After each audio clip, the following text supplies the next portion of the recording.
रोज का वचन। रोज के वचन में आपका स्वागत है। दिन 78। और 10वें दिन दानियों का प्रधान अम्मीशद्दै का पुत्र अखीआजर का यह भेंट ले आया, अर्थात पवित्र स्थान के शेकेल के हिसाब से 130 शेकेल चांदी का एक परात और 70 शेकेल चांदी का एक कटोरा, ये दोनों अन्न बलि के लिए तेल से सने हुए और मैदे से भरे हुए थे।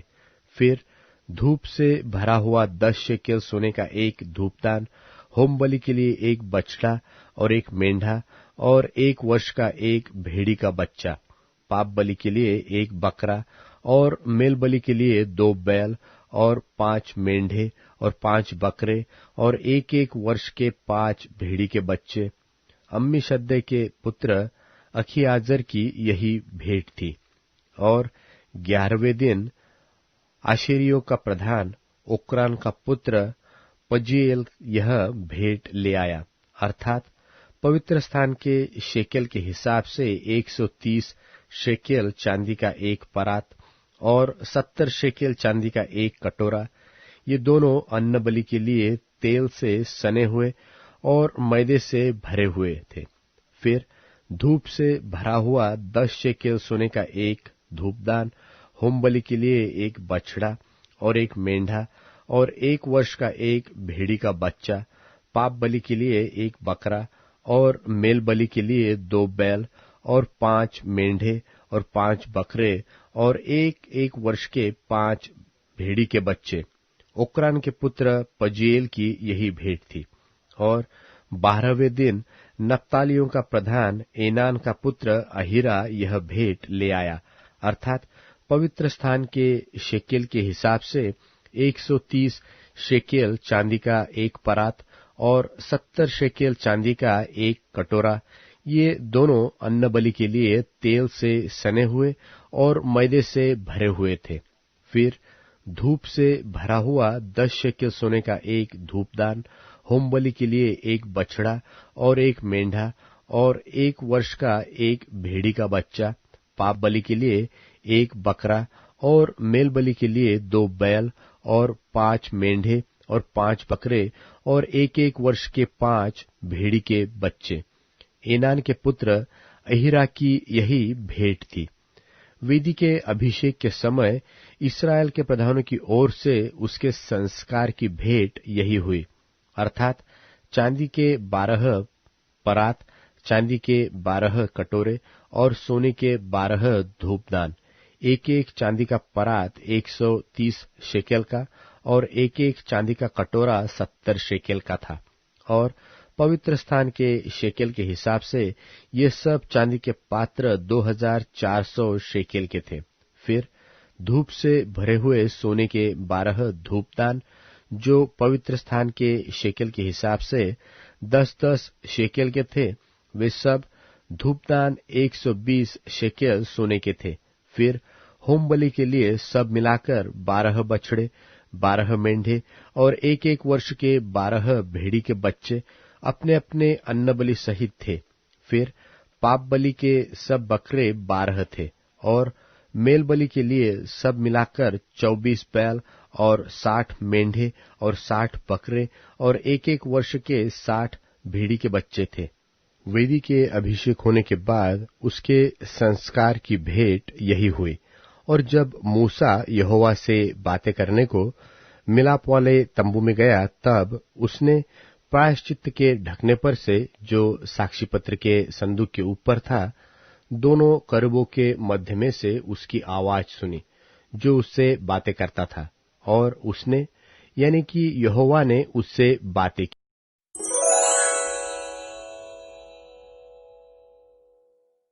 गिनती की पुस्तक अध्याय 8। गिनती की पुस्तक अध्याय 8।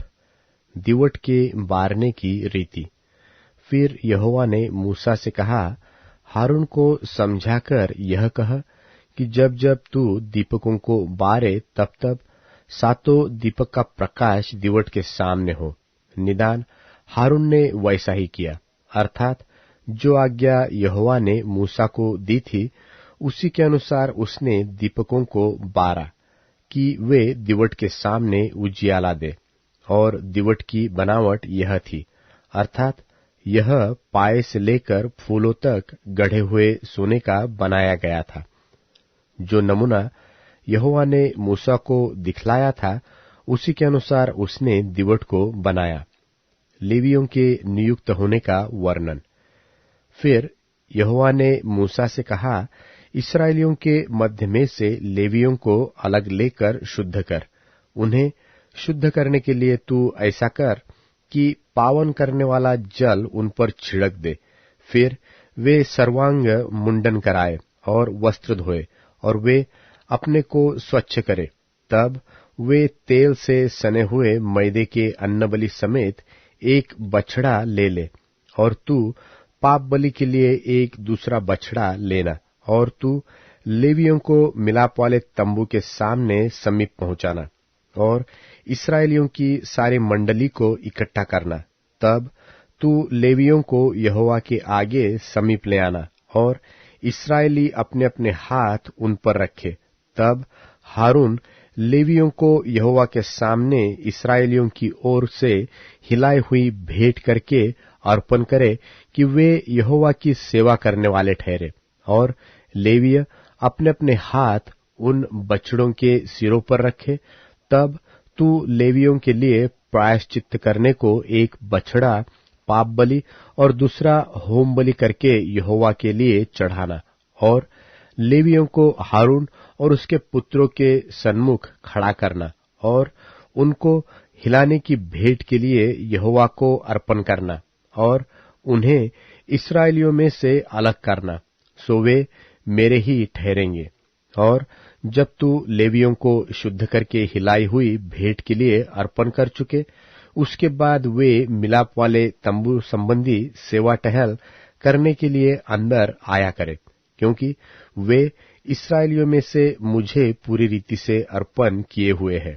मैंने उनको सब इस्राएलियों में से एक एक स्त्री के पहलौठे की संति अपना कर लिया है।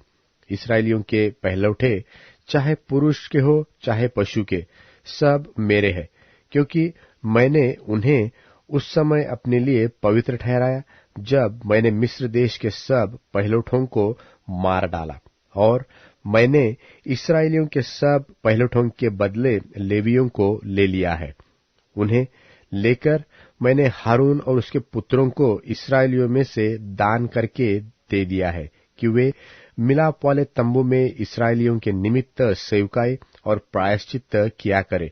कहीं ऐसा न हो कि जब इस्राएली पवित्र स्थान के समीप आए तब उन पर कोई महाविपत्ति आ पड़े। लेवियों के विषय यहोवा की यह आज्ञा पाकर मूसा और हारून और इस्राएलियों की सारी मंडली ने उनके साथ ठीक वैसा ही किया। लेवियों ने तो अपने को पाप से पावन किया और अपने अपने वस्त्रों को धो डाला, और हारून ने उन्हें यहोवा के सामने हिलाई हुई भेंट के निमित्त अर्पण किया और उन्हें शुद्ध करने को उसके लिए प्रायश्चित भी किया। और उसके बाद लेवीय हारून और उसके पुत्रों के सामने मिलाप वाले तंबू में अपनी अपनी सेवकाई करने को गए, और जो आज्ञा यहोवा ने मूसा को लेवियों के विषय दी थी उसी के अनुसार वे उनसे व्यवहार करने लगे। फिर यहोवा ने मूसा से कहा, जो लेवियों को करना है वह यह है कि 25 वर्ष की अवस्था से लेकर उससे अधिक आयु में वे मिलाप वाले तंबू संबंधी काम करने के लिए भीतर उपस्थित हुआ करे, और जब 50 वर्ष के हो तो फिर उस सेवा के लिए न आए और न काम करे, परंतु वे अपने भाई बंधुओं के साथ मिलाप वाले तंबू के पास रक्षा का काम किया करे और किसी प्रकार की सेवकाई न करे। लेवियों को जो जो काम सौंपे जाए उनके विषय तू उनसे ऐसा ही करना।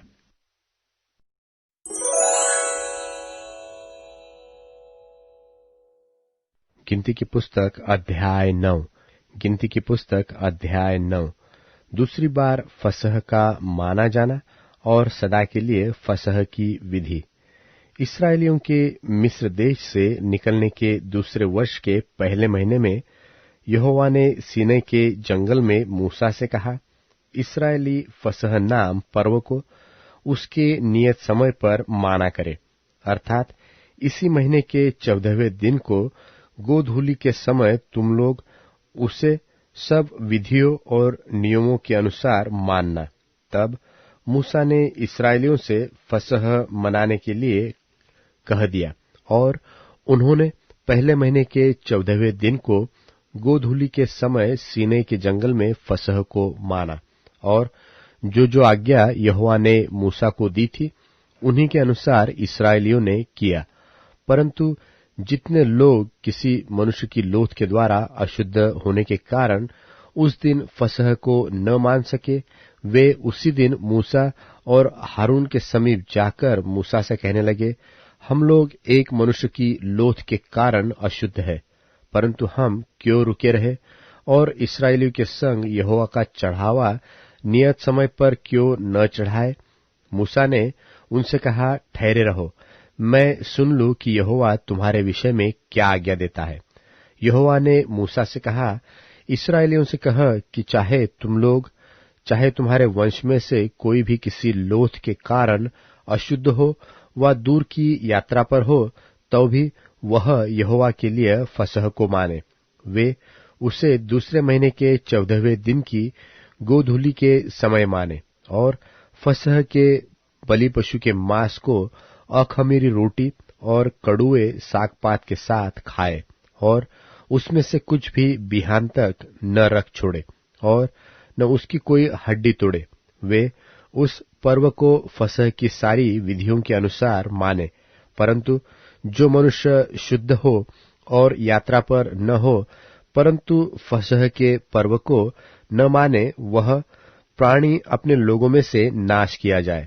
उस मनुष्य को यहोवा का चढ़ावा नियत समय पर न ले आने के कारण अपने पाप का बोझ उठाना पड़ेगा। और यदि कोई परदेशी तुम्हारे साथ रहकर चाहे कि यहोवा के लिए फसह माने, तो वह उसी विधि और नियम के अनुसार उसको माने। देशी और परदेशी दोनों के लिए तुम्हारी एक ही विधि।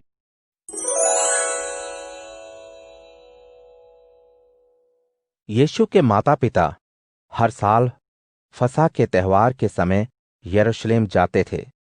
यीशु की 12 साल की उम्र में त्यौहार की प्रथा के अनुसार वे यरूशलेम गए हुए थे।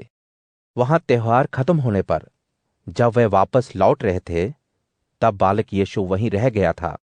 यह बात यूसुफ और मरियम को पता नहीं थी। यह सोचकर कि लोगों के झुंड ही में अन्य यात्रियों के साथ वह होंगे, वे एक दिन की यात्रा करते हुए काफी दूर निकल गए। तब उनके अपने रिश्तेदारों और जान पहचान वालों ही में वे उन्हें ढूंढने लगे। उन्हें वहां ना पा सकने पर वे उन्हें ढूंढते ढूंढते यरूशलेम पहुंचे। 3 दिन के बाद उन्होंने बालक यीशु को प्रार्थना भवन में शिक्षकों के साथ बैठे सवाल जवाब करते पाया। यीशु को सुनने वाले उनकी बुद्धिमानी की बातें सुनकर और सवाल पूछने की कला पर आश्चर्यचकित थे। उन्हें देखते ही वे अचरज में पड़ गए और उनकी माता ने उनसे कहा, बेटा, तुमने हमारे साथ ऐसा क्यों किया? तुम्हारे पिताजी और मैं तुम्हें ढूंढ ढूंढ कर परेशान हो रहे हैं। यीशु ने जवाब दिया, यह क्या कि आप मेरी वजह से परेशान हो रहे थे? आप मुझे क्यों ढूंढ रहे थे? क्या आपको ये नहीं मालूम कि मुझे अपने पिता के काम में लगे रहना है? वे यीशु की इस बात को समझ नहीं पाए। उसके बाद वे उनके साथ नासरत आ गए और वहीं उनकी अधीनता में रहे। लेकिन मरियम ने ये सब बातें अपने मन में रखीं और यीशु बुद्धि, आयु, कद काठी और परमेश्वर तथा लोगों के स्नेह में उन्नति करते गए।